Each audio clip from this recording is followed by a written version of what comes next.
Divorced Dad Diaries, day 9. Woke up this morning and went straight over to the ex's house to pick up some more clothes for the kids because apparently we didn't pack enough for a week.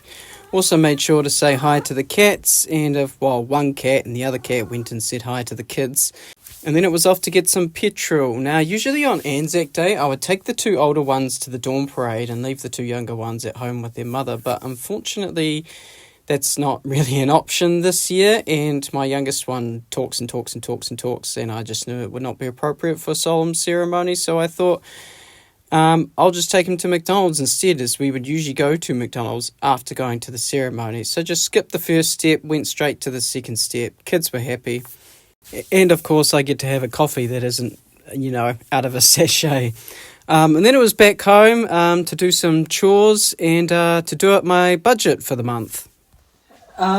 So you see, I get paid monthly, and I get paid on the 25th of every month, which for someone as forgetful as me means I often like to make sure all my bills come out around about that time of the month, at least. In fact, it's bad enough that I was with a company once. They had direct debits on the 6th of every month, and I cancelled my service because I could never remember to have money in my account on the 6th of every month. But lucky for me, I just moved about a week before the 25th, which means a lot of my bills still aren't late. So if I can set up automatic payments to come out today, then they're going to be paid immediately after I get paid. Money comes in, money goes out, I don't see it, bills are sorted, easy peasy. So once that was all sorted, me and the kids went and hit up a random park in Christchurch, which is just kind of a thing that we do. We always like hitting up parks that we've never been to before.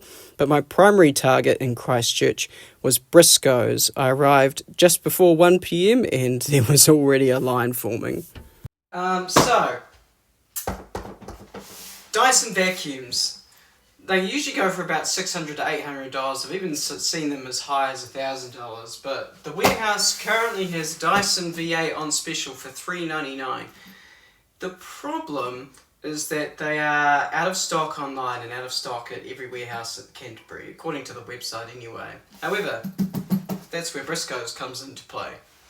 You see, Briscoe's has one of those cool price match features wherein if another retailer is selling the same product for less or the same price, they'll beat it by 10%. So effectively, I rocked into that Briscoe store. I made sure that they had them in stock online first and just said, hey, I'm looking at purchasing this vacuum. Showed them the warehouse website, and Bob's your uncle. I got it for like $3.49 or something. Oh, never thought I'd get this excited about a vacuum cleaner before. I've already whipped around the bedroom. I don't know how well you can see that, but it's already about half full just off this one room alone. So I think I'll go whip around the rest of the house and I can finally give the ex her vacuum back too. I'm sure she'll be happy to have it back. Tonight for dinner I made bangers and mash, or at least that was the plan, but I soon discovered I don't have a potato masher. So I had to settle for roast taters and bangers, which doesn't quite have the same ring to it. I mean, roast potatoes are fine, don't get me wrong, but it's bangers and mash, not bangers and taters. But in usual roast potato fashion, I parboiled them, mixed them up with some flour and seasonings, and then chucked them in a preheated oven tray, and in the end they came out bloody wonderful. But it's now getting late, the kids are vegging out in front of the TV, and I'll probably join them in a minute.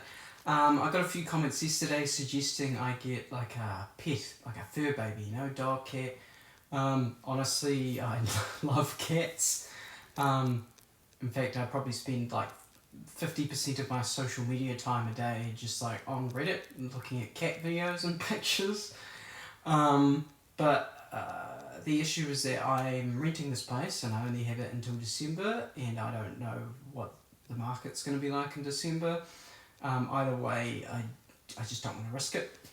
So I'm not going to get a pet at this stage, and once I've settled into something more permanent, then I'll worry about it then. But otherwise, tomorrow is another weekend, and I will catch you on the flip side.